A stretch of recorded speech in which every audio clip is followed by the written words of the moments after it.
King Tutor, your first IT job. Build your IT career, 9 months internship program.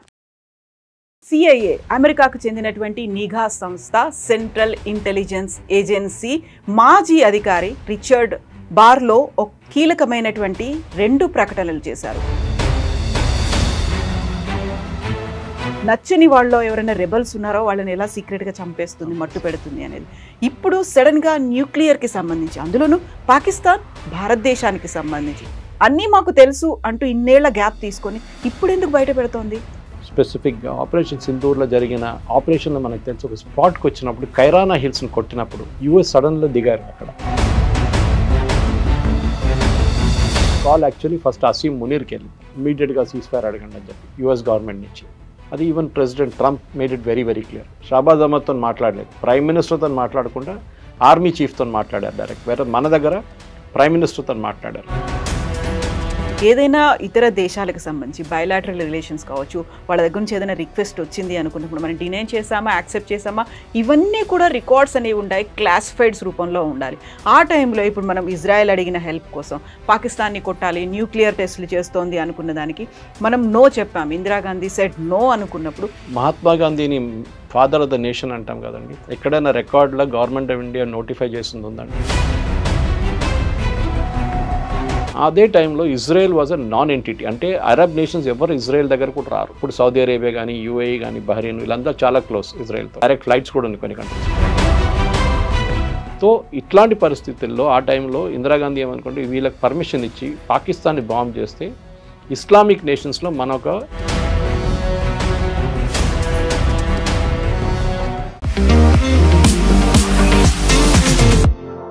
నమస్తే, నేను Kavitha. Welcome to I dream news and నిజాలు. CIA అమెరికాకు చెందినటువంటి నిఘా సంస్థ సెంట్రల్ ఇంటెలిజెన్స్ ఏజెన్సీ మాజీ అధికారి రిచర్డ్ బార్లో ఒక కీలకమైనటువంటి 2 ప్రకటనలు చేశారు. ఒకటి, పాకిస్తాన్ అణ్వాయుధాలని ప్రయోగించబోతోంది, అది కూడా F-16ల మీద అని తెలిసినప్పటికీ అమెరికా సైలెంట్గా ఉంది అనే దాంతో పాటుగా మాజీ ప్రధానమంత్రి ఇందిరాగాంధీ పాకిస్తాన్ మీద అణ్వాయుధ ప్రయోగానికి యాక్సెప్ట్ చెయ్యలేదు అనే మాట. ఇంతకాలం తర్వాత, ఎప్పుడో 1980sలో అవుతే ఇంతకాలం తర్వాత రిచర్డ్ బ్రావో ఇప్పుడు ఎందుకని మాట్లాడుతున్నారు. మనతో పాటుగా ఉన్నారు సీనియర్ జర్నలిస్ట్ సురేష్ కొచ్చాతిల్ గారు. సార్ నమస్తే. సో CIA గురించి మనం గతంలో మాట్లాడుకున్నాం, ఎలా సీక్రెట్ ఆపరేషన్స్ అది చేస్తుంది, నచ్చని వాళ్ళలో ఎవరైనా రెబల్స్ ఉన్నారో వాళ్ళని ఎలా సీక్రెట్గా చంపేస్తుంది, మట్టు పెడుతుంది అనేది. ఇప్పుడు సడన్గా న్యూక్లియర్కి సంబంధించి, అందులోనూ పాకిస్తాన్ భారతదేశానికి సంబంధించి అన్నీ మాకు తెలుసు అంటూ ఇన్నేళ్ల గ్యాప్ తీసుకొని ఇప్పుడు ఎందుకు బయట పెడుతోంది? ఇన్ఫాక్ట్ బార్లో సెకండ్ CIA ఆఫీసర్ అంటే ఈ సబ్జెక్ట్ గురించి మాట్లాడతారు. I think there was one more officer, Kiriakou. ఆయన కూడా దీని గురించి మాట్లాడారు చాలా క్లియర్గా. అదేమవుతుందంటే ఇది ఆపరేషన్ సింధూర్ తర్వాత, స్పెసిఫిక్గా ఆపరేషన్ సింధూర్లో జరిగిన ఆపరేషన్లో మనకు తెలుసు, ఒక స్పాట్కి వచ్చినప్పుడు కైరానా హిల్స్ని కొట్టినప్పుడు యూఎస్ సడన్లో దిగారు. అక్కడ దిగి you ask for a cease fire అని చెప్పారు పాకిస్తాన్ దగ్గర. పాకిస్తాన్ DGMO మన DGMOతో మాట్లాడారు. వాళ్ళు పొలిటికల్ క్లియరెన్స్ తీసుకున్న తర్వాత మనం యాక్సెప్ట్ చేశాం. కాల్ యాక్చువల్లీ ఫస్ట్ అసీం మునీర్కి వెళ్ళింది, ఇమీడియట్గా సీజ్ ఫైర్ అడగండి అని చెప్పి యూఎస్ గవర్నమెంట్ నుంచి. అది even president Trump made it very very clear. Shahbaz అహ్మద్తో మాట్లాడలేదు, ప్రైమ్ మినిస్టర్తో మాట్లాడకుండా ఆర్మీ చీఫ్తో మాట్లాడారు డైరెక్ట్. వేరే మన దగ్గర ప్రైమ్ మినిస్టర్తో మాట్లాడారు, వైస్ ప్రెసిడెంట్ వ్యాన్స్. ప్రాబ్లం ఎక్కడ వస్తుందంటే ఈ స్టోరీ అక్కడి నుంచి బ్యాక్ ట్రాక్ అవుతుంది. ఎందుకు ఆ రోజు సడన్గా యుఎస్ ఇంత ప్రెషర్ పెట్టి పాకిస్తాన్ మీద సీజ్ ఫైర్ అగ్రీ చేయమన్నారు? Kairana hills is a crucial part of it. ఎప్పుడైనా న్యూక్లియర్ మిసైల్స్ అసెంబుల్ చేసి పెట్టరు రెడీమేడ్లా, మన నార్మల్ మిసైల్స్ లాగా. దానికి 3-4 కాంపోనెంట్స్ ఉంటాయి. ఒకటి మిసైల్ ఉంటుంది, ట్రాజెక్టరీ ఉంటుంది, ఒకటి రాడార్ ఉంటుంది, దాన్ని బట్టి గైడెన్స్ సిస్టమ్ ఉంటుంది. దాన్ని కంపోజిట్గా అసెంబుల్ చేయాల్సి ఉంది. And nuclear is not a తమాషా. అది చిన్న ఒక రేడియేషన్ ఎస్కేప్ అయితే కూడా చుట్టుపక్కల అందరూ ఫినిష్ అయిపోతారు ఇమీడియట్గా కాకుండా, కానీ కొన్ని సంవత్సరాల తర్వాత క్యాన్సర్ ఇట్లాంటివి వచ్చి చనిపోతారు. రేడియేషన్ చాలా హెవీ ఉంటుంది. సో దీన్ని అసెంబుల్ చేయడమే పెద్ద ఒక ఆర్ట్.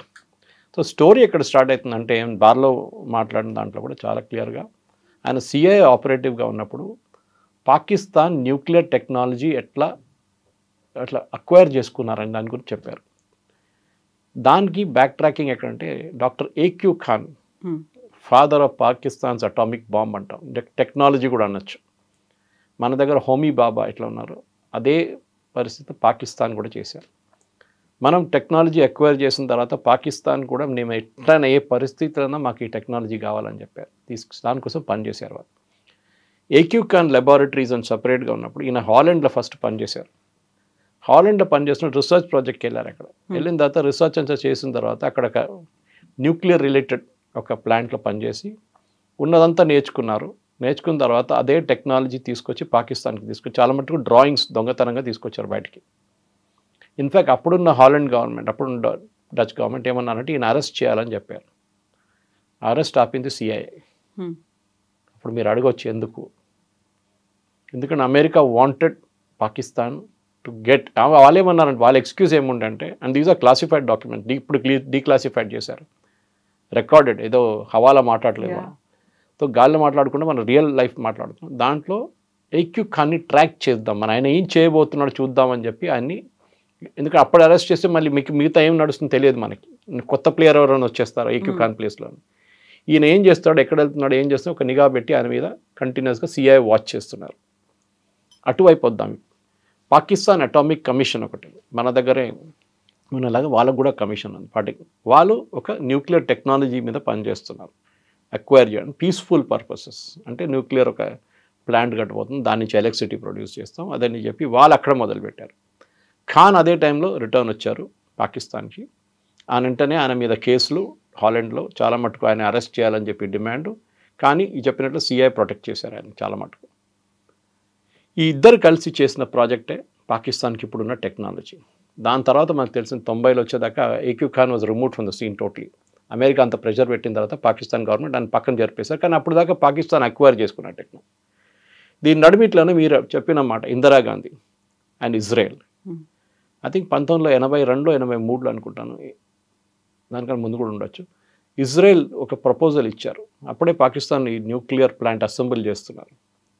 వీళ్ళకి కొట్టాలి, ఎందుకంటే ఇజ్రాయెల్కి ఒక ప్రాబ్లం ఏముందంటే it will become the first Islamic bomb. వీళ్ళు రేపు ఎవరికైనా అమ్ముకోవచ్చు. ఇప్పుడు అదే జరిగింది కదా, సౌదీ అరేబియా దగ్గర వెళ్ళి డిఫెన్స్ ప్యాక్ట్ ఎందుకు సైన్ చేశారు? సౌదీ అరేబియాకి న్యూక్లియర్ మిసైల్స్ అక్కర్లేదు, కానీ మా దగ్గర ఉంది చూడండి అని చెప్పేసి. మోదీ గారు కూడా చెప్పారు ఆపరేషన్ సింధూర్ టైంలో గేమ్ ఆఫ్ బ్లఫ్ అని చెప్పారు.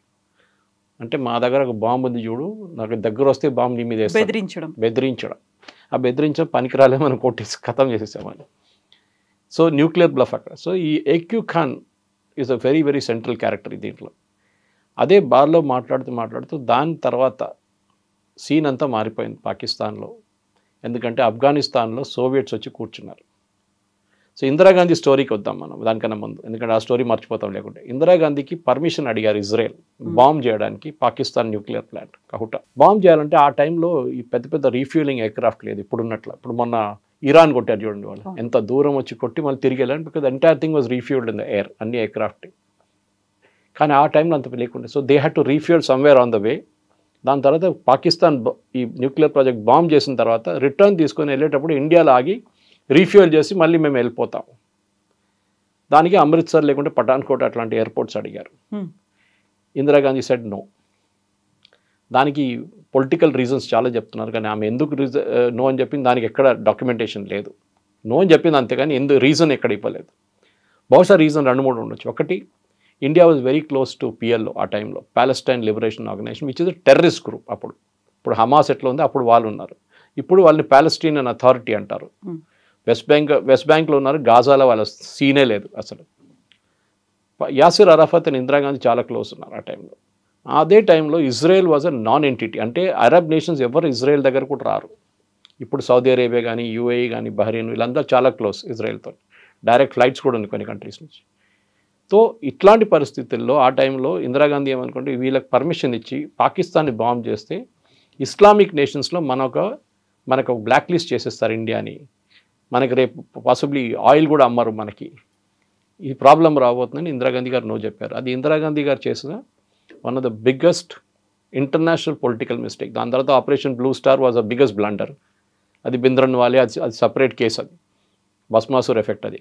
కానీ ఇది సపరేట్ అన్నమాట. ఇక్కడ ఆమె ఆ రోజు పర్మిషన్ ఇస్తే బహుశా ఇజ్రాయెల్ కూడా finished of Pakistan's nuclear plant. ఇప్పుడు పాకిస్తాన్ దగ్గర న్యూక్లియర్ బాంబ్ అనేది ఉండదు. వాళ్ళు అదే పని వాళ్ళు లిబియాలో చేశారు. ఇజ్రాయెల్ లిబియా ఇట్లనే ఒక ప్రాజెక్ట్ డెవలప్ చేయడానికి రష్యాతో హెల్ప్ తీసుకున్నారు. ఇన్ఫ్యాక్ట్ పాకిస్తాన్ ప్లాంట్ కూడా రష్యన్ హెల్ప్తో వచ్చింది అంటున్నారు, కొంతమంది చైనీస్ హెల్ప్ ఉందని. కానీ చైనాకి ఆ టైంలో అంత పెద్ద టెక్నాలజీ లేకుండే, రష్యా దగ్గర ఉండే బహుశా. అండ్ నార్త్ కొరియా దగ్గర తర్వాత in the early 2000 missile technology exchange చేసుకున్నారు. వీళ్ళు వాళ్ళకి ఇచ్చారు, వాళ్ళు వీళ్ళు ఇచ్చుకున్నారు. ఈ బాంబింగ్ ఆ టైంలో లిబియా మీద చేసిన దాని ప్రకారం లిబియాకి ఇప్పుడు న్యూక్లియర్ ప్రాజెక్టే లేదు, న్యూక్లియర్ మిసైల్స్ లేదు, ఏం లేదు. దానికోసం ఇరాన్ మీద కూడా చూడండి దాడి ఎందుకు చేశారు. They don't want Iran to develop a missile. వాళ్ళ దగ్గర ఉంది కానీ న్యూక్లియర్ మిసైల్స్ లేదు, మిసైల్ టెక్నాలజీ ఉంది వాళ్ళ దగ్గర. దానికి ఆపడానికే చేశారు. ఇరాన్ న్యూక్లియర్ ప్రోగ్రామ్ని కూడా చాలా మటుకు క్రిపుల్ చేసేసారు, సాఫ్ట్వేర్ అటాక్లతోని, సైబర్ అటాక్తోని, ట్రోజన్ అటాక్తోని చాలా మటుకు ఫినిష్ చేసేసారు Israel. So Pakistan was a crucial thing. ఇప్పుడు చూడండి, the only nation, Islamic nation with a bomb అంటారు. ఇప్పుడు కూడా అదే పాకిస్తాన్ డెఫినేషన్. వేరెవరి దగ్గర లేదు ఇప్పుడు అది, ఆ టెక్నాలజీ ఎవరి దగ్గర లేదు. సో ఆ టైంలో రిచర్డ్ బార్లో గారు ఏం చెప్తున్నారంటే అమెరికా రోల్ చూడండి, దీని వెనుక అంతా అమెరికా ఉన్నారు, గేమ్ ఆడుతున్నారు. అమెరికా ఏం చేశారు, రిచర్డ్ బార్లో లాంటి వాళ్ళు ఆ టైంలో సిఐఏలో ఉన్నప్పుడు వీళ్ళు ఏక్యూ ఖాన్ని ఒకటి అసాసినేట్ చేద్దామా లేకుంటే అరెస్ట్ చేయడానికి ట్రై చేశారు. దాన్ని స్టేట్ డిపార్ట్మెంట్ ఆపేశారు. దాని తర్వాత పాకిస్తాన్ ఈ టెక్నాలజీ అక్వైర్ చేసుకున్నప్పుడు దీనికి కొన్ని స్పెసిఫిక్ స్టీల్స్ కావాలంటుంది, కొన్ని స్పెసిఫిక్ స్విచెస్ కావాలంటుంది. ఈ స్టీల్స్ అంతా అమెరికా దగ్గర ఉంది, స్పెషల్ స్టీల్, అది చాలా హార్డ్ అండ్ స్టీల్ ఉంటుంది. దాన్ని అక్వైర్ చేయాలంటే కూడా ఇంపోర్ట్ రెస్ట్రిక్షన్స్ ఉంది యూఎస్ నుంచి ఎక్స్పోర్ట్ చేయాలంటే అక్కడున్న US government has to approve it. కొన్ని స్టేట్లో Congress has to approve it, అంటే వాళ్ళ parliament also has to approve it. అది కాకుండా స్విచెస్. సో ఫస్ట్ కేసులో జరిగిందంటే వీళ్ళు ట్యూబ్ ఆర్డర్ చేసినప్పుడు స్టీల్ ట్యూబ్స్, ఒక Pakistani guy sitting in the US ordered it. ఇమీడియట్గా రెడ్ ఫ్లాగ్స్ వెళ్ళిపోయింది ఆల్ ఓవర్ ద ప్లేస్, వీడు ఎందుకు ఆర్డర్ చేస్తున్నాడు. వీళ్ళేం చేస్తారు సిఐ అంటే, వీళ్ళు కొంతమంది ఆపరేటర్స్ని ఆ కంపెనీలో పంపించేస్తారు వాళ్ళ ఎంప్లాయీస్ లాగా పనిచేయడానికి, వాళ్ళ సేల్స్ డిపార్ట్మెంట్లో. అక్కడ వాళ్ళు నెగోషియేట్ చేయడం, నీకు ఎందుకు, అది ఇది ఎన్ని కావాలి, అది కావాలి, పేమెంట్ ఎవరు చేస్తారు, ఎల్సీ ఎక్కడ ఓపెన్ అవుతుంది, అంతా డిస్కస్ చేసిన తర్వాత లాస్ట్లో అరెస్ట్ చేశారు ఆయన. Exactly when he put the payment of the table he was arrested because he was buying a product which is illegal to buy. ఆయన అరెస్ట్ చేసి వేసేసారు లోపల. దాని తర్వాత నెక్స్ట్ ఆయన దగ్గర వచ్చి కలవడానికి లేదా పాకిస్తాన్ బ్రిగేడియర్ జనరల్ ఒకరిని పాకిస్తాన్ నుంచి పిలిపించుకున్నా. ఈయన ఓన్లీ వాజ్ ఆర్డరింగ్ ఫెలో, ఈయన చిన్న ఏం చెప్తారు small cog in the wheel అంటాం ఇంగ్లీష్లో, వాడు చిన్నవాడు, నథింగ్. వాళ్ళు వాడుకున్నారు Pakistan army. Brigadier general Pakistan నుంచి వచ్చినాడు, రిటైర్డ్ గా. He was coming from Pakistan. ఆయన్ని అరెస్ట్ చేయడానికి సిఐ రెడీ ఉన్నారు యూఎస్లో. ల్యాండ్ చేయగానే పెన్సిల్వేనియాలో ఈ ఫ్యాక్టరీకి వస్తున్నాడు. ఆయనకు తెలియదు ఈ ఆల్రెడీ అరెస్ట్ అయిపోయాడని. దిగంగానే వాళ్ళు వస్తున్న రోజే పాకిస్తాన్ నుంచి ఫ్లైట్కి వెళ్ళే ముందు సడన్గా లాస్ట్ మినిట్లో ఫ్లైట్ టికెట్ క్యాన్సిల్ చేశాడు. స్టేట్ డిపార్ట్మెంట్ అంటే ఇక్కడ యూఎస్లో మన పాలిటిక్స్ అర్థం చేసుకోవాలి. స్టేట్ డిపార్ట్మెంట్ అంటే works under the white house. CIA ఇండిపెండెంట్గా పనిచేస్తుంది కానీ report indirectly to the white house. Daughter relationship అంటాం మనం. మన రా ఎట్లా పనిచేస్తారు అట్లనే, MI6 యూకేలో ఎట్లా పనిచేస్తారు, FSB సోవియట్ యూనియన్ ఎట్లా పనిచేస్తారు, same thing they all report to the central command కానీ ఇండిపెండెంట్గా పనిచేస్తారు. ఎవరో స్టేట్ డిపార్ట్మెంట్లో వైట్ హౌస్ నుంచి పాకిస్తాన్ గవర్నమెంట్కి టిప్ ఆఫ్ చేశారు, ఈయన్ని యూఎస్కి పంపించకండి, పంపిస్తే ఈయన అరెస్ట్ చేస్తారని చెప్పి. ఓకే, క్వశ్చన్ వాజ్ వై, ఎందుకు చేశారు? ఒక రోగ్ నేషన్ లైక్ పాకిస్తాన్ ఒక టెక్నాలజీని అక్వైర్ చేయబోతున్నారు, న్యూక్లియర్ టెక్నాలజీ, దానికి కావాల్సిన ఎక్విప్మెంట్ కొనుక్కుంటున్నారు మన దగ్గర అని చెప్పి యూఎస్ దాని మీద నిఘా పెట్టినప్పుడు స్టేట్ డిపార్ట్మెంట్ ఎవరి దగ్గర ఇంత ఇంట్రెస్ట్ ఉండే అని క్యాన్సిల్. దాని తర్వాత పెద్ద హియరింగ్ జరిగింది. ఇన్ఫ్యాక్ట్ ఆయన ఇంటర్వ్యూ 1 hour 40 minutes ఇంటర్వ్యూ ANIలో ఉంది, మన ప్రేక్షకులు కూడా చూసుకోవచ్చు. అది ఆ ఇంటర్వ్యూలో చాలా క్లియర్గా ఆయన విత్ ఎవిడెన్స్ చెప్తున్నారు. చాలా మటుకు ఆ ఇన్ఫర్మేషన్ డీక్లాసిఫై అయిపోయింది. ఇప్పుడు సిఐఏలో ఎట్లా ఉంటుందంటే మన దగ్గర కూడా నేతాజీ సుభాష్ చంద్రబోస్ది డీక్లాసిఫై చేస్తారు, కొన్ని సంవత్సరాల తర్వాత డీక్లాసిఫై చేస్తారు దాన్ని. అప్పుడు దాకా టాప్ సీక్రెట్ ఉంటుంది. డీక్లాసిఫై చేసిన డాక్యుమెంట్స్ పేర్లతో సహా ఉంది, ఎవరెవరు యుఎస్ స్టేట్ డిపార్ట్మెంట్ చేపించారు. ఆ టైంలో if I remember right Jimmy Carter was a president. అదే టైంలో అక్కడ ఇంకొక క్రైసిస్ మొదలైంది. ఏంటి అది? ఇరాన్లో షా ఆఫ్ ఇరాన్ పారిపోయారు, అయతోలా ఖొమైనీ టుక్ ఓవర్. యుఎస్ ఎంబసీలో ఉన్న స్టాఫ్ని అక్కడ క్యాప్టివ్స్గా పెట్టుకున్నారు, హాస్టేజెస్గా. అక్కడ కార్టర్కి పెద్ద టెన్షన్ ఉండే, అది రిలీజ్ చేయకపోయినా. I think they were released after 1 year something like that. చాలా ఒక సంవత్సరం పట్టింది వాళ్ళు రిలీజ్ చేయడానికి. అక్కడ కమాండో ఆపరేషన్ నడిపించారు, it failed and lot of American SEALs were killed. దాని చనిపోయారు చాలామంది కమాండో టీంలో, అది బాచప్ అయిపోయింది మొత్తం. అక్కడ కార్టర్ అటెన్షన్ అక్కడ పోయింది. దాని తర్వాత సోవియట్ యూనియన్ ఇక్కడ మొదలైంది, ఆఫ్ఘనిస్తాన్లో. గుల్బతున్ హెక్మెతియార్, హక్కానీ వీళ్ళందరూ అక్కడ ఫుట్బాల్ ఆడుకున్నారు, రష్యాతో ఆడుకోవడానికి పెట్టుకున్నారు వీళ్ళు. ఈ గేమ్లో పాకిస్తాన్ని ఫండ్ చేయడం చాలా ఇంపార్టెంట్ యూఎస్కి. పాకిస్తాన్ దగ్గర డబ్బులు లేవు, అప్పుడు లేవు, ఇప్పుడు కూడా లేదు. పాకిస్తాన్ ఎట్లా ఫండ్ చేయాలంటే డైరెక్ట్ డబ్బులు ఇవ్వలేరు, ఎందుకంటే యుఎస్ కాంగ్రెస్లో రూల్ ఉంది, మీరు బయట యుద్ధం చేయడానికి డబ్బులు ఇవ్వకూడదు. సో వీళ్ళేం చేస్తారు, ఫండ్ రిలీఫ్ మెటీరియల్, లేకుంటే వాళ్ళకి తిండి లేదు, వాళ్ళ ఫైనాన్షియల్ ఇన్స్టిట్యూషన్స్ మొత్తం పోయిందని చెప్పి డబ్బులు ఇస్తారు. $1.2 billion those days was the amount in hand. కానీ దానికి ఒక కండిషన్ ఉంది, every October 1st US president, a US president అని అప్పుడున్న వాళ్ళు ఒక సర్టిఫికేషన్ ఇవ్వాల్సి వస్తుంది. ఈ దేశాలు న్యూక్లియర్ టెక్నాలజీ వాడుతున్నారు, లేకుంటే న్యూక్లియర్ టెక్నాలజీ అక్వైర్ చేయబోతున్నారు, వీళ్ళని మనం ఆపాలి. ఇప్పుడు కూడా లోకంలో 5 or 6 నేషన్స్ ఉన్నాయి. దాంట్లో ఇజ్రాయెల్ ఎప్పుడు డినై చేస్తారు, మా దగ్గర లేదని చెప్తారు, కానీ వాళ్ళ దగ్గర ఉంది. నార్త్ కొరియా ఉంది, Russia, China, Pakistan, China, India. Okay, దా కాకుండా కొన్ని రోగ్ నేషన్స్ దగ్గర ఉందంటున్నారు, కానీ న్యూక్లియర్ టెక్నాలజీ ఏదో చిన్నపిల్లలు దీపావళి పటాకాలు కాల్చేది కాదు. అది ఇట్స్ వెరీ వెరీ క్లియర్. మన దగ్గర హైదరాబాద్లో one of the biggest plants in the country is nuclear fuel complex చర్లపల్లిలో. భారతదేశంలో ఉన్న అన్ని న్యూక్లియర్ ప్లాంట్స్కి ఫ్యూయల్ రాడ్స్ తయారు చేస్తుంది ఇక్కడ నుంచి. యురేనియం వస్తుంది, దాన్ని కన్వర్ట్ చేసి ఫ్యూయల్ రాడ్కి తీసుకెళ్తారు. It's a very very exacting process, చాలా డిఫికల్ట్ ప్రాసెస్, కానీ మన వాళ్ళు పర్ఫెక్ట్ చేసుకున్నారు ఇప్పుడు దాన్ని. సో న్యూక్లియర్ టెక్నాలజీని వీళ్ళు వాడుకుంటున్నారు, పాకిస్తాన్ అక్వైర్ చేయబోతున్నారని చెప్పి దే ఆర్ నాట్ హ్యావింగ్ అని చెప్పి యుఎస్ ప్రెసిడెంట్ సర్టిఫై చేయాల్సి వస్తుంది. Jimmy Carter first they certify చేశాడు, ఇట్లా ఏం లేదు వాళ్ళ దగ్గర అని చెప్పి. యాక్చువల్లీ దే హ్యాడ్, వాళ్ళు డెవలప్ చేస్తున్నారు. అబద్ధం చెప్పారు. ఎందుకు చెప్పారు? ఎందుకంటే సోవియట్స్ని ఓడించడానికి పాకిస్తాన్ కావాలి మాకు, న్యూక్లియర్ పక్కన పెట్టండి ఇప్పుడు. కానీ లాస్ట్లో that became a bigger problem. Soviets వెళ్ళిపోయారు, అదంతా ఖతం అయిపోయింది. దెన్ తర్వాత అల్ఖైదా వచ్చారు, ఒసామా బిన్ లాడెన్ వచ్చారు, అదంతా జరిగింది. వర్షన్ 2 కూడా ఉండే అక్కడ. కానీ దానికన్నా ముందు ఈ ప్రాబ్లం. దాని తర్వాత రీగన్ వచ్చారు, రొనాల్డ్ రీగన్కి. ఆయన కొంచెం ఇంకా స్ట్రిక్ట్ ఉన్నారు, కానీ అక్కడ కూడా CIA స్టేట్ డిపార్ట్మెంట్ కొట్లాటల్లో పాకిస్తాన్ ఎస్కేప్ అయిపోయారు. దీని నడుమిట్లోనే పాకిస్తాన్కి F-16 ఇవ్వాలని చెప్పి ఒక ప్రపోజల్ వచ్చింది యుఎస్కి. అప్పుడు అప్రూవల్ కూడా వచ్చింది. దాన్ని కూడా it has to go to the US Congress to get approve. వాళ్ళ ప్రెసిడెంట్ కూర్చొని సంతకం పెట్టలేరు. ఇప్పుడు మన ట్రంప్ గారు సంతకం పెట్టినట్లు కాదు అది. So there very strict controls అనమాట. సో F-16 పాకిస్తాన్కి ఎందుకు ఇవ్వాలి అంటే, వీళ్ళకి ఏం చెప్పారంటే, మీరు ఆఫ్ఘనిస్తాన్ వైపు బాంబింగ్ కోసం దీన్ని వాడుకోండి. బికాస్ పాకిస్తాన్ కూడా అప్పుడు అలయన్స్లో ఉన్నారు. ఆ అలయన్స్లో కానీ most of the bombings USA చేశారు అక్కడ. బొరాబొరా కేవ్స్ కానివ్వండి, మిగతా ప్లేస్లో అంతా. ఈ F-16ని న్యూక్లియర్ కేపబుల్గా పెట్టుకోలేదు మీరు. అంటే దీని మీద న్యూక్లియర్ వెపన్స్ క్యారీ చేయలేము మీరు. దానికి ఒక వెయిట్ ఉంటుంది, కాన్ఫిగరేషన్ ఉంటుంది. అన్ని ఎయిర్క్రాఫ్ట్కి కవిత గారు ఒక కీ ఉంటుంది, మన కార్ కీ లాగా. ఇప్పుడు చూడండి, మీ కార్లో ఉన్న చిప్స్ని బయట నుంచి కూడా కంట్రోల్ చేయొచ్చు కావాలంటే. అంటే ఇప్పుడున్న కార్లు అంతా చిప్స్ల మీద నడుస్తుంది మొత్తం టెక్నాలజీ. ఎలక్ట్రానిక్స్, మెకానికల్ కన్నా ఎలక్ట్రానిక్స్ ఎక్కువ ఉంటుంది దానికి.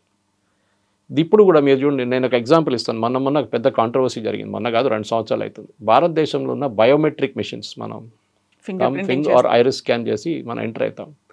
మన స్టూడియో లాంటి ఆఫీస్లో పెద్ద సీక్రెట్ ఏం లేదు, ఎవరు వస్తారు పోతారు మన అందరికి తెలిసి, అటెండెన్స్ తీసుకుంటారు దాని నుంచి. కానీ భారతదేశంలో ఉన్న న్యూక్లియర్ ప్లాంట్స్, భారతదేశంలో ఉన్న డిఫెన్స్ మినిస్ట్రీ, భారతదేశంలో కొన్ని DRDO లాంటి సంస్థలు కూడా ఇది మిషన్స్ ఇన్స్టాల్ చేశారు అటెండెన్స్ కోసం. తర్వాత గవర్నమెంట్ ఆఫ్ ఇండియా ఒక 2 సంవత్సరాల ముందు ఎవరో టిప్ ఆఫ్ చేస్తే స్వీప్ అంటే ఎలక్ట్రానిక్ స్వీప్ చేస్తారు. ఫర్ ఎగ్జాంపుల్ మోదీ గారు ఒక హోటల్కి వెళ్ళారనుకోండి ఉండడానికి, బయట ఏదైనా దేశంలో ఉంటే వీళ్ళు రూమ్ మొత్తం సర్చ్ చేస్తారు. వాళ్ళు ఇంటెలిజెన్స్ వాళ్ళు, మన వాళ్ళు ఎలక్ట్రానిక్ డివైస్ పెట్టి, ఎక్కడో ఒక కప్పు కింద ఒక మైక్ ఉంటుంది, లేకుంటే దాని కింద ఒక కెమెరా ఉంటుంది. ఏం మాట్లాడుతున్నారు రూమ్లో మొత్తం పక్కన రూమ్లో కూర్చొని అప్పుడు వింటున్నాడు. సో స్వీప్ చేసినప్పుడు ఏం అర్థమైందంటే, ఆ చిప్స్లోని ఇన్ఫర్మేషన్ అంతా తిరిగి చైనా కూడా వెళ్తుందంట. They are accessing the same information. ఇప్పుడు నిన్న కోపెన్హాగన్లో ఒక ఇన్సిడెంట్ జరిగింది. చైనా 300 బస్సులు సప్లై చేశారు. దానికి ఉన్న చిప్, దాని లోపల అప్డేషన్ ఆఫ్ సాఫ్ట్వేర్ అంటారు దాన్ని. మనం మైక్రోసాఫ్ట్ సాఫ్ట్వేర్ మన ల్యాప్టాప్లో ఉన్నప్పుడు నెక్స్ట్ వర్షన్ వస్తే అప్డేషన్, మీ ఫోన్లో కూడా ఒకసారి ఆక్సిజన్ నెక్స్ట్ వర్షన్, లేకుంటే ఐఫోన్లో ఉన్న దాంట్లో ఉన్న ఐఫోన్ సాఫ్ట్వేర్ అప్డేషన్ వస్తుంది.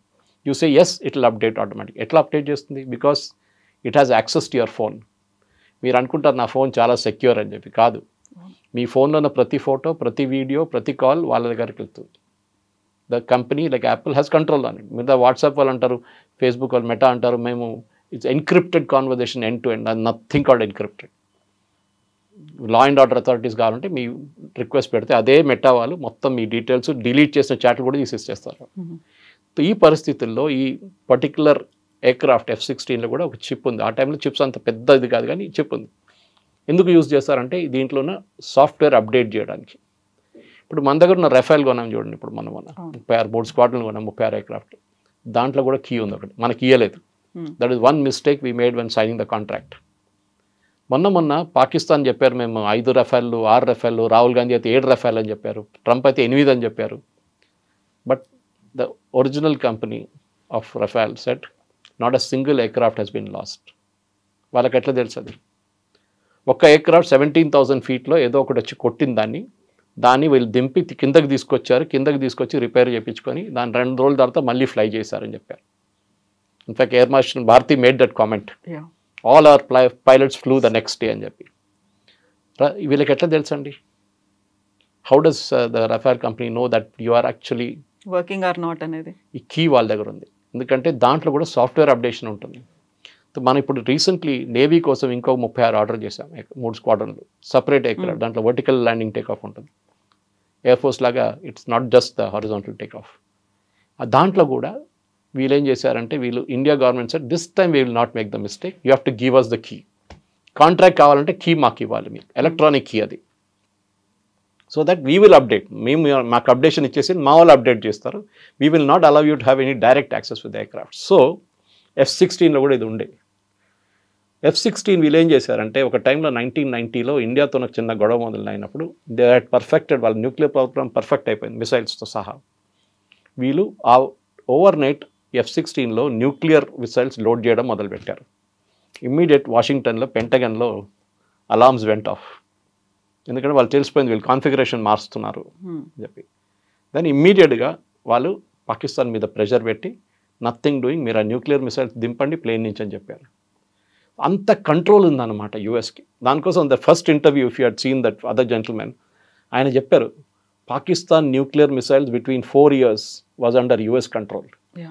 యూఎస్కి భయం ఉండే, ఈ తాలిబాన్ వాళ్ళు లేకుంటే అల్ఖాయిదా వాళ్ళు వచ్చి ఎప్పుడు తీసుకెళ్ళిపోతే ఏం చేద్దాం, లేకుంటే పాకిస్తాన్లోనే ఏదైనా టెర్రరిస్ట్ గ్రూప్ ఇన్ఫిల్ట్రేట్ చేసి మిసైల్స్ తీసుకెళ్తే ఏం చేస్తారని ఈ భయం ఉండే యూఎస్కి. దానికోసం మళ్ళీ వీల్ కమ్ బ్యాక్ టు కైరాన్ అగైన్. మీరు కనెక్ట్ ద డాట్స్ నా. అప్పుడు జరిగింది ఇప్పుడు జరిగింది సేమ్ థింగ్. యూఎస్కి ఇప్పుడు కూడా భయం ఏంటంటే, మన దగ్గర పాకిస్తాన్లో న్యూక్లియర్ బటన్ ఎవరి దగ్గర ఉంది? ప్రెసిడెంట్ దగ్గర కాదు, ఆర్మీ చీఫ్ దగ్గర ఉంది.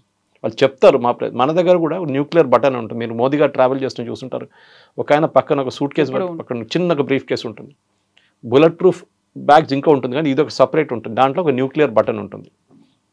ఈవెన్ యూఎస్ ప్రెసిడెంట్ ట్రావెల్ చేస్తున్నప్పుడు, రష్యన్ ప్రెసిడెంట్ ట్రావెల్ వాళ్ళ దగ్గర ఒక అసిస్టెంట్ పక్కన దానికి ఒక చైన్ ఉంటుంది ఆయన చేతికి, ఆ బ్యాగ్కి చైన్కి మన పోలీసు వాళ్ళు పట్టుకెళ్తున్నాడు అట్లా ఒక చైన్ దాని మీద ఉంటుంది అనమాట. Nobody can snatch it. That is the nuclear button bag. ఎందుకంటే మన దగ్గర మల్టిపుల్ కమాండ్స్ ఉన్నారు. మోదీ గారు టెస్ట్ చేస్తే అది బాంబ్ పోదు, it has be approved by certain up the ladder and down the ladder అనమాట, army chief, air force chief అట్లా. సో ఇదంతా పాకిస్తాన్ న్యూక్లియర్ బటన్ అమెరికా చేతిలో ఉంది. అండ్ బార్లో ఇంటర్వ్యూ కానీ ఎర్లియర్ సిఐ ఇంటర్వ్యూస్లో కూడా చాలా మటుకు అమెరికా రోల్, పాకిస్తాన్ ఎంత హెల్ప్ చేశారు అమెరికా న్యూక్లియర్ కేపబుల్ కావడానికి అనేది చాలా. ఇప్పుడు ఏమైపోయిందంటే భస్మాసూర్ ఎఫెక్ట్ అయిపోయింది. ఇప్పుడు అమెరికాకి భయం, పాకిస్తాన్ ఎక్కడ తీసుకెళ్తారో, భస్మాసూర్ లాగా నా తల మీద తీసుకొచ్చి చేయబెడతాడో అని భయం ఉంది ఇప్పుడు. దానికోసం the entire missile is being control. దాని తప్పు కార్టర్ రెజీమ్, రీగన్ రెజీమ్, దాని తర్వాత ఈవెన్ అప్ టు బుష్ వాళ్ళ రెజీమ్ దాకా నడిచింది. Even Trump is no less. ఇప్పుడు కూడా చూడండి వాళ్ళు పాకిస్తాన్తో సహకరిస్తున్నారు, even though they know Pakistan is a terrorist state, terrorist supporting state. FATF లెఫ్ట్లో ఉండే మరి వాళ్ళు. ఇంత ఉన్న దేశాన్ని కూడా ఎందుకు సపోర్ట్ చేస్తున్నారు? అది వాళ్ళ సెల్ఫిష్ మోటివ్. ఒకటి ఇరాన్ వైపు చూసుకోవాలి వాళ్ళు పాకిస్తాన్ నుంచి, పాకిస్తాన్ బహుశా ఎయిర్ ఫోర్స్ బేస్ ఇచ్చి ఉంటారు. ఇంకొక వైపు చైనాని చెక్ చేయడానికి వాళ్ళకు ఆఫ్ఘనిస్తాన్ యాక్సెస్ లేదు అని చెప్పి వాళ్ళు పాకిస్తాన్ నుంచి ఒక లిజనింగ్ పోస్ట్ పెట్టుకుంటున్నారు. దీనికి పాకిస్తాన్ కావాలి. ఇమాజిన్ అమెరికాకి 22 బేస్లు ఉందంటున్నారు గల్ఫ్ రీజన్లో, దాంట్లో పబ్లిసైజ్ చేసిన 12. దాంట్లో అన్నిటికంటే పెద్ద ఉన్నది ఖతార్లో. Qatar is a biggest base for US arm forces, army అని చెప్పాలి, ఆర్మ్ ఫోర్సెస్కి బిగ్గెస్ట్ బేస్.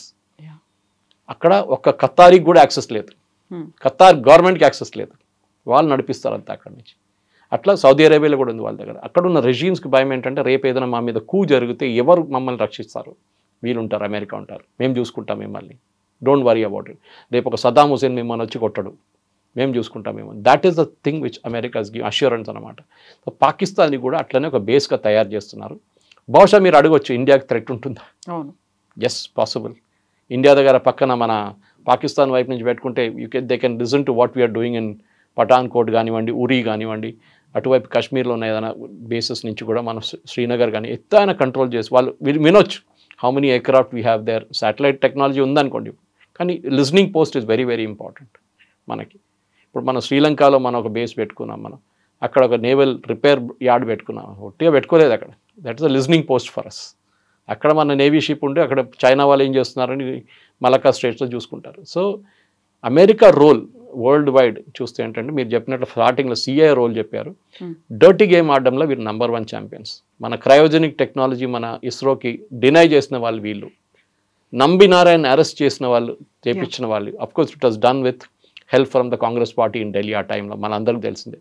డీజీపీ శ్రీకుమార్ని వాడుకున్నారు. He was a guy who kind of played a campaign against Narendra Modi. ఆయన్ని రివార్డ్ చేశారు అప్పుడున్న పవర్స్. నేను పేర్లు తీసుకొని కానీ senior Congress leaders, senior most Congress leader, అట్లాంటి మనుషుల్ని పెట్టి మన క్రయోజెనిక్ ప్రోగ్రామ్ని ఆపడానికి 20 సంవత్సరాలు వెనకకి తీసుకెళ్ళిపోయారు. Otherwise we would have been a cryogenic nation right in 2000 itself. We lost 25 years. కానీ ఇప్పుడు మనం మొన్న పంపించాం శాటిలైట్ 1420 కిలోగ్రామ్ శాటిలైట్ పంపించాం. That was using cryogenic technology. అమెరికాకి కంటే ఇట్లాంటి టెక్నాలజీ ఎవరికి ఇవ్వకూడదు, ఏ టెక్నాలజీ అన్నా. We want to deny it to this country. దానికోసం చూడండి, ఇప్పుడు నివిడియా చిప్స్ రానియట్లేదు, మా దగ్గర ఉంటుంది, కొనాలంటే మేమే నడిపిస్తాం.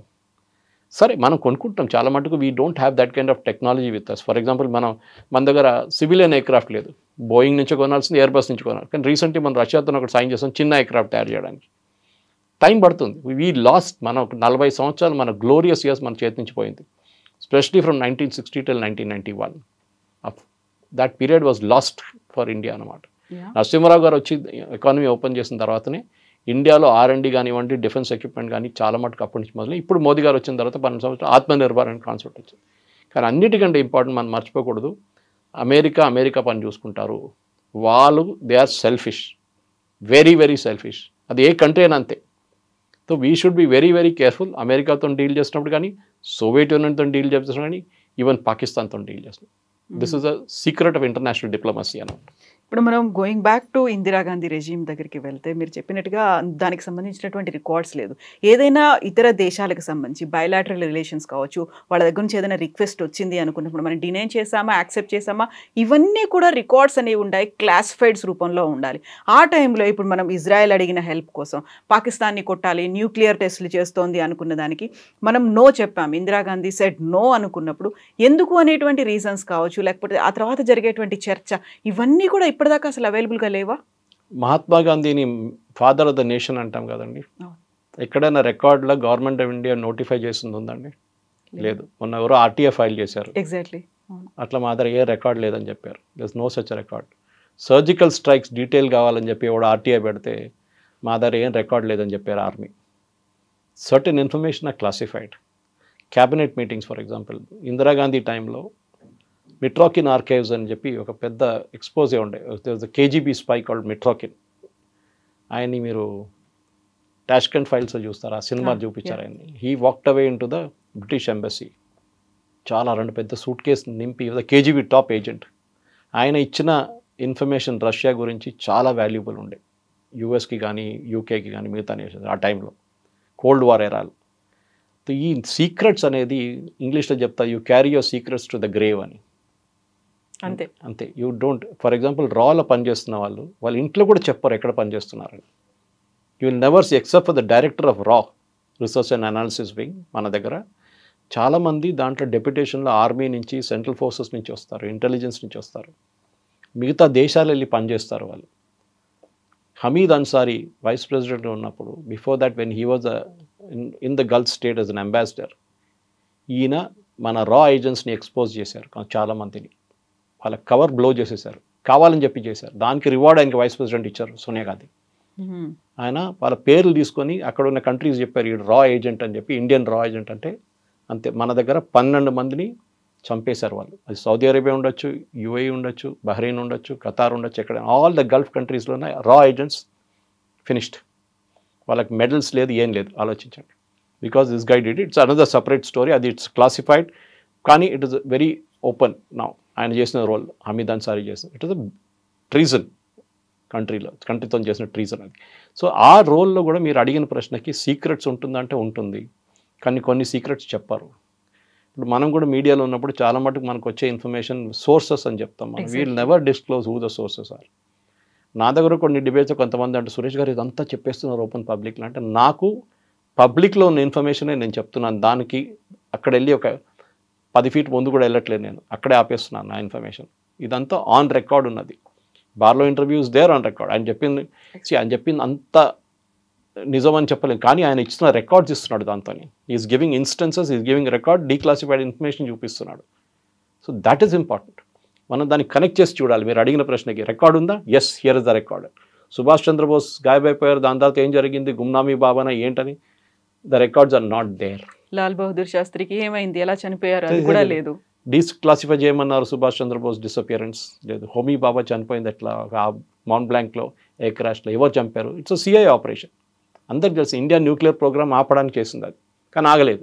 రాజారామన్న లాంటి వాళ్ళు వచ్చారు, అతల్ కాడ్కేకర్ వచ్చారు, వీళ్ళందరూ వచ్చి మళ్ళీ రీస్టార్ట్ చేశారు ప్రోగ్రామ్. వెరీ వెరీ క్లియర్ అన్నమాట దట్ యుఎస్ చేస్తున్న గేమ్ని మనం కూడా అట్లనే మనం కూడా ఆడాల్సింది. కానీ పాకిస్తాన్తో చేసిన గేమ్ని ఒక్కరోజు పాకిస్తానే తిప్పి కొడతారు. అది ఆల్రెడీ జరిగింది. అటోపాబాద్లోనే దొరికాడు ఒసామా బిన్ లాడెన్, ఇంకెక్కడ దొరకలేదు. పాకిస్తాన్లో ఆర్మీ బేస్ పక్కన ఉన్నాడు. యూఎస్కి తర్వాత తెలిసింది పాకిస్తాన్ని ట్రస్ట్ చేయలేము. ఇదే ట్రంప్ అప్పుడు ఇచ్చిన ఒక స్టేట్మెంట్ ఉంది, పాత video, never trust this Pakistani fellows అని. కానీ ఇప్పుడు ఆయన మళ్ళీ పాకిస్తాన్ ఫ్రెండ్, పాకిస్తాన్ భై అని చెప్పి నడుస్తున్నాయి. ఎందుకంటే ఆయన క్రిప్టో కరెన్సీ కంపెనీలో వాళ్ళ ఫ్యామిలీ కరెన్సీలో పాకిస్తాన్ ఆర్మీ చీఫ్ ఇన్వెస్ట్ చేశారు, పాకిస్తాన్ గవర్నమెంట్ ఇన్వెస్ట్ చేశారు, బిలియన్స్ ఇన్వెస్ట్ చేశారు. దానికోసం వెరీ ఫ్రెండ్లీ నౌ. కానీ ఎక్కువ రోజులు ఉండవు, ఎందుకంటే ఈ ప్రెసిడెంట్ పోయిన తర్వాత ఇంకో ప్రెసిడెంట్ వస్తారు. ఎందుకంటే ఆల్రెడీ ఇప్పుడు ఈ సెట్ బ్యాక్ వచ్చిన తర్వాత, మమ్దాని వచ్చిన తర్వాత, ఈ ఎలక్షన్లో అన్ని చాలామంది వాళ్ళ క్యాండిడేట్స్ ఓడిపోయారు రిపబ్లికన్స్. బహుశా ఆయనకు ఒక రీథింక్ రావచ్చు and he may change his policy. కానీ సిఐఏ వాళ్ళ పాలసీ మార్చరు, అది వాళ్ళ పని. అది they are suppose to do that and they will continue. ఎవరు ఉన్నా కానీ వాళ్ళు ఎక్స్ట్రా కాన్స్టిట్యూషనల్ అథారిటీ అని చెప్పలేము. కానీ మన దగ్గర కూడా రా operates independently. The report only to the prime minister's office. ఏ మినిస్ట్రీకి రిపోర్ట్ చేయరు వాళ్ళు.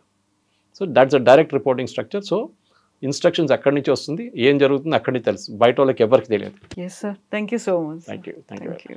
And for more videos, Please subscribe to iDream. Please subscribe to iDream. Please subscribe iDream. And please subscribe to iDream.